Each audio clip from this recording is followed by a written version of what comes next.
Ops, mayong adlaw kanyang tanan guys, kumusta na? So ani ata karon guys, magluto na punta og sinabaw nga baboy. So mao ni ako karon mga recipe guys, simple ra kay ni. Nanay ra ko tigsubakan ra gani sayote og subakan ra po ni og sili. Yung nanay ra may kasimple nga magluto og mga sinabaw guys. Para masayod mo kay ngano simple ra man kay ko. So kini siya guys. Ginagmay lang ko niya atong luto guys kay atong daghanon mahal man kay baboy ro no. Oh.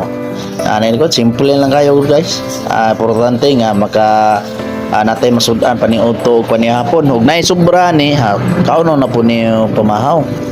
So ani guys no. Oh guys, daghang kay salamat sa inyo ang mga pagsuporta day kanunay sa ko ang mga vlog sa simple ram kay nga vlog nako guys kay kinisang natay trabaho ay magbantay magbata magunta no.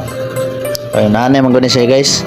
Ay ato pag vlog lingaw-lingaw na itong kinabuhi ug natay swildong madawat mas maayo pag wala magpaabot lang sa ta. Ana siya kadali. Ay ana ra ka simple. So karon guys no kay ako lang ni putlon kong video kay luto naman ay mangaon san mi ay gigutom na kayo ko. So daghang guys salamat guys sa inyong mga paglantaw din na guys amping kanunay o God bless. Sige bye bye.